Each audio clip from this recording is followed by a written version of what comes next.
Continuar agora nesse assunto, inclusive continuar falando sobre os últimos desdobramentos desse cenário entre Rússia e Ucrânia. Já aparece aqui com a gente o professor de Relações Internacionais da UFF e pesquisador de Harvard, Vitaly Brustolin.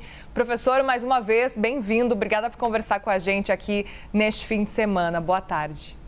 Boa tarde, Muriel, Priscila. Boa tarde a todos. Obrigado pelo convite. Gostaria muito de entender um pouco mais sobre esse cenário e qual a importância desse pedido nesse momento, então, por parte de Zelensky para que os países do sul global que pressionassem, então, a Rússia. E quais são as chances, na sua percepção, disso realmente acontecer? Olha, Muriel, se a gente olhar para a história, né, como foi a negociação pelo fim do apartheid, por exemplo, na África do Sul, já que o Zelensky falou com o Cyril Ramaphosa, que é presidente da África do Sul. Isso foi em 94 e, na época, o mundo se uniu aplicando sanções contra o regime da África do Sul para que acabasse o apartheid. Inclusive, a Rússia, na época, aplicou essas sanções. Então, nas declarações do Nelson Mandela, na sequência, ficou muito evidente que a pressão do mundo inteiro aplicando sanções foi fundamental para a queda do apartheid. No caso dos países que compram derivados de petróleo russo, né, então a Priscila falou da China, da Índia, do Brasil, esses países, a Índia, por exemplo, já está sendo sancionada, né, recebeu 25% de tarifas adicionais dos Estados Unidos justamente por comprar derivados do petróleo e armamento russo. No caso dos fertilizantes, isso não está sendo sancionado. Inclusive, isso ficou fora das sanções sobre a guerra na Ucrânia desde o início da guerra, porque isso geraria insegurança alimentar. Então, o Brasil realmente importa cerca de 80% dos fertilizantes que usa, importa muito potássio da Rússia. O Brasil não ouviu ofertas de países como Azerbaijão, por exemplo, que ofereceram fertilizantes, mas o Brasil não respondeu isso, preferiu continuar comprando da Rússia.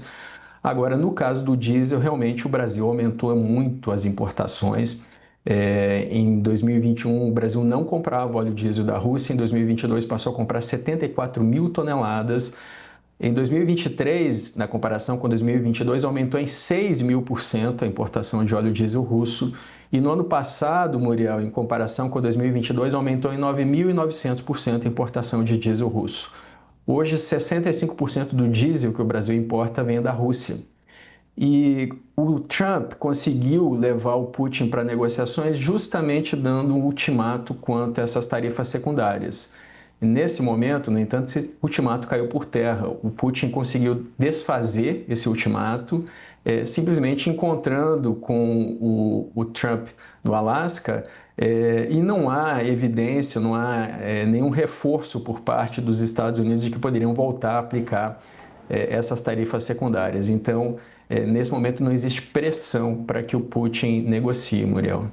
Priscila? Professor, muito obrigada pela entrevista, pela participação aqui na CNN neste sábado. Professor, ontem mesmo o presidente Donald Trump foi questionado sobre isso.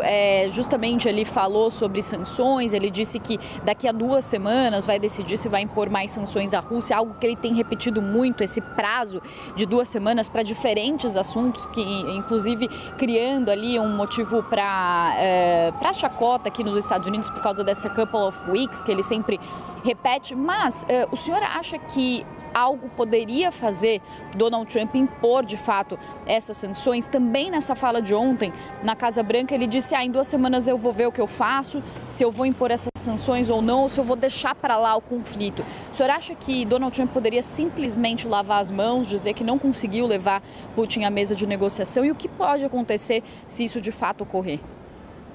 Olha, Priscila, a grande incógnita nesse momento é quem o Trump vai culpar quando essas negociações falharem.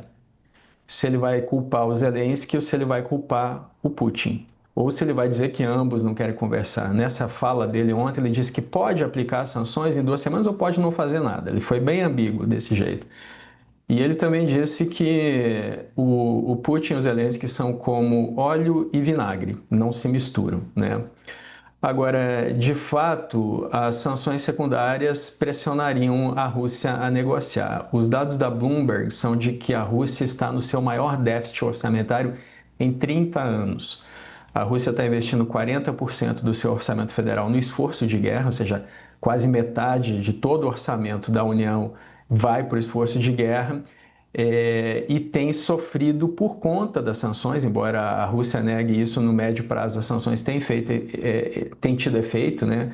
Inclusive sobre a frota fantasma russa, que são aqueles navios que trafegam com bandeiras de outros países transportando petróleo e derivados russos, né? Já que a maior parte dos oleodutos e gasodutos está fechada.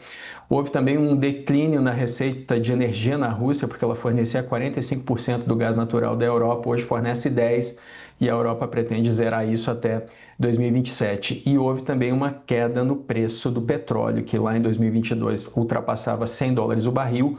Hoje o barril do Brent está $66, ou seja, acaba influenciando nas receitas russas. Então as sanções secundárias seriam sim importantes para levar a Rússia à negociação. É por isso, inclusive, que o Zelensky fez essa declaração hoje, para ver se ele consegue sensibilizar esses países do chamado Sul Global a pressionar a Rússia a negociar. Os países afirmam que querem que se faça paz na Ucrânia, mas continuam financiando o esforço de guerra russo. Priscila. Muito bem, nós conversamos com Vitélio Brustolin, professor de Relações Internacionais da UFF e pesquisador de Harvard. Obrigada, professor, pela conversa aqui. Bom fim de semana para o senhor.